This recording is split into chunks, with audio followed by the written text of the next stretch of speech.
Hello everyone, कैसे हैं आप सभी। मैं हूं डॉक्टर श्वेताब। आज की क्लास में मैं CSIR मैथमेटिक्स दिसंबर 2024 कॉम्प्लेक्स एनालिसिस टॉपिक का क्वेश्चन डिस्कस करेंगे। क्वेश्चन पावर सीरीज टॉपिक का है, जिसमें जो कि रेडियस ऑफ कन्वर्जेंस से कनेक्शन है। क्वेश्चन आपकी स्क्रीन पे है। अगर आप क्वेश्चन देखें तो एक बार पहले मैं पढ़ देता हूं, फिर मैं आपको बताऊंगा कि इस क्वेश्चन को करने का भी मैं शॉर्टकट टेक्निक बताऊंगा। वो शॉर्टकट टेक्निक जो है आपके आगे फ्यूचर के क्वेश्चन में भी हेल्प करेगी। तो सबसे पहले मैं क्वेश्चन पढ़ता हूँ, फिर शॉर्टकट टेक्निक के बारे में डिस्कस करूंगा कि इसका क्या शॉर्टकट टेक्निक हो सकता था सॉल्व करने का, कि कम समय में हम सॉल्व कर सके। क्वेश्चन क्या है, देखिए आपके स्क्रीन पर भी है कि series ANZN be a convergent power series such that limit n tending to infinity an+1 upon an equal to r greater than 0 ये दिया गया है। तो सबसे पहले जो गिवन स्टेटमेंट्स है उसको लिख लेता हूं कि आपको गिवन में क्या है, सीरीज ANZN ये आपको पावर सीरीज दिया गया है, कन्वर्जेंट पावर सीरीज दी गई है। एक तो ये बात है, साथ ही साथ आपको ये इंफॉर्मेशन दी गई है कि limit n tending to infinity an+1 upon an is equal to r, ठीक है, ग्रेटर देन 0 ये बोल दिया गया है। अब क्वेश्चन जो है अगला पड़ाव पे चलते हैं। उसमें क्या बोला गया है, let p be a polynomial of degree d, ठीक है, मतलब pn जो है कोई पॉलिनोमियल है जिसकी डिग्री क्या बोला गया है, डिग्री इक्वल टू डी। चलिए ठीक है, ऐसे लिखा गया है समझने के लिए कि p कोई पॉलिनोमियल है जिसकी डिग्री d ये दिया गया है। तो ऑप्शंस आपके पास हैं कि क्या होगा radius of convergence power series की।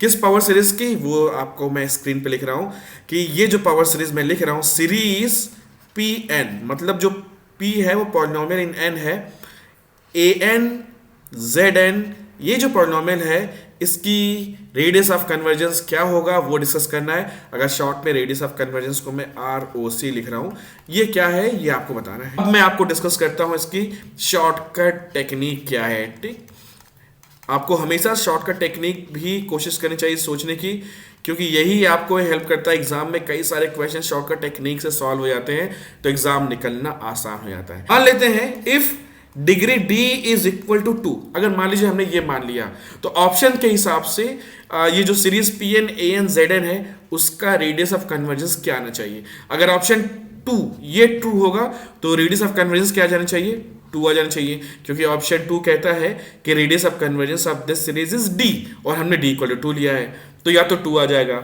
ऑप्शन 3 को अगर देखें, अगर आपने d इक्वल टू 2 लिया है तो आप रेडियस ऑफ कन्वर्जेंस अगर इसका निकालना है सीरीज Pn ANZN का तो आंसर क्या आ जाना चाहिए, 2r आ जाना चाहिए। और ऑप्शन 4 के हिसाब से आंसर क्या आना चाहिए, अगर मैंने d इक्वल टू 2 लिया है तो आंसर आना चाहिए आपका क्या, r+2 ये आना चाहिए।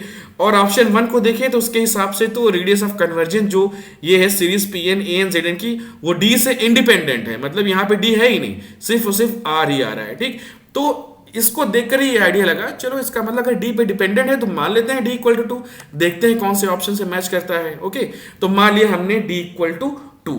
ओके, तो स्टार्ट करते हैं। अगर d इक्वल टू 2 हमने मान लिया, मतलब पॉलिनोमियल Pn की जो डिग्री है हमने क्या ले लिया, इसकी डिग्री हमने ले लिया इसकी 2, तो एक 2 डिग्री का पॉलिनोमियल लिख लेते हैं। और चूंकि Pn लिखा हुआ है, P is polynomial in n, तो let Pn equal to n²।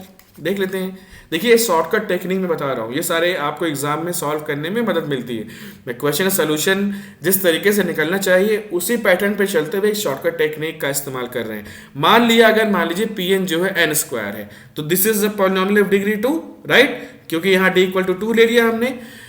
अब हम इस क्वेश्चन को सॉल्व करते हैं। तो हमारा जो ये सीरीज Pn ANZN है ये क्या बन जाएगा, this will become series n² ANZN। मतलब अब हमको इसकी रेडियस ऑफ कन्वर्जेंस ROC की बात करनी है, तो अपने जनरल फार्मूला के हिसाब से जो हमें पता है रेडियस ऑफ कन्वर्जेंस का फार्मूला उसी का इस्तेमाल करते हैं। मान लेते हैं क्या, let r' be the radius of convergence ROC लिख रहा हूं of series n² ANZ to the power n। मान लिया कि r' जो है ये इसकी रेडियस ऑफ कन्वर्जेंस है, तो फॉर्मूले के हिसाब से क्या लिख सकते हैं, 1/r' is equal to limit n tending to infinity mod of an+1 upon an। General formula लिख रहा हूं, मतलब कोई सीरीज अगर ANZN है तो उसके रेडियस ऑफ कन्वर्जेंस के हिसाब से ये फार्मूला हम लिख सकते हैं। तो अब इस फार्मूले की अगर हम इस पे अप्लाई करेंगे तो हमारा जो ये an है इसकी जगह ओवरऑल क्या दिया गया है, आपको n² an दिया गया है। तो मतलब अगर मैं ये n प्लस वन ए एन प्लस वन की बात करूं तो आप इसकी जगह क्या लिखेंगे n प्लस वन का होल स्क्वायर ए एन प्लस वन, और इसकी जगह क्या लिखेंगे simply n square A N. ठीक है, तो चलिए आगे चलते हैं, कोई दिक्कत नहीं होनी चाहिए। So let's proceed further.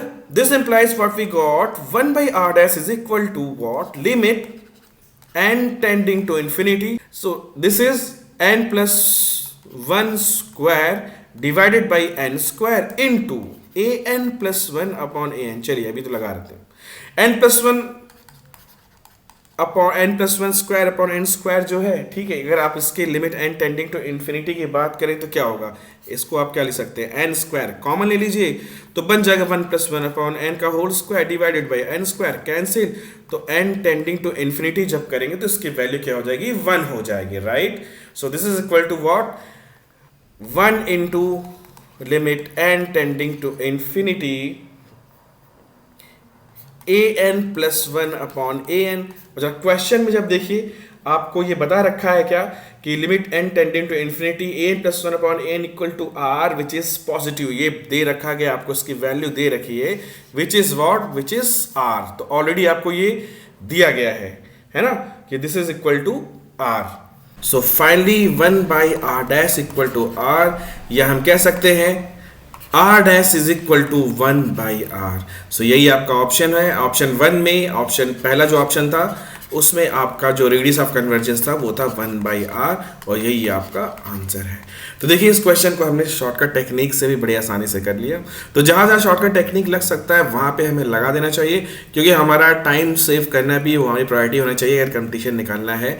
तो इमीडिएटली क्वेश्चन पे अटैक करने से पहले for a moment just think whether any shortcut technique is possible और not, if not just go with the general approach, basic approach. So this was all about today's lecture. अगर आपको कोई doubt है, कोई confusion है किसी भी तरीके का, तो आप कमेंट सेक्शन में पूछिएगा, मैं आपके सारे कमेंट्स के रिप्लाई करता हूँ।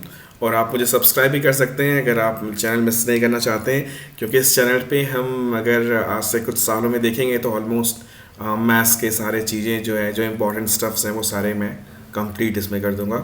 और अगर आपको इसका PDF चाहिए तो मेरा टेलीग्राम चैनल भी है, वो आप वीडियो के नीचे आप देखेंगे पिन कमेंट में दिया गया है, तो आप चाहे तो मेरे टेलीग्राम चैनल पर ज्वाइन कर सकते हैं। मैं हर लेक्चर का PDF भी वहाँ शेयर कर देता हूँ।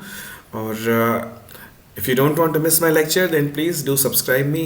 Thanks for watching me. शुक्रिया।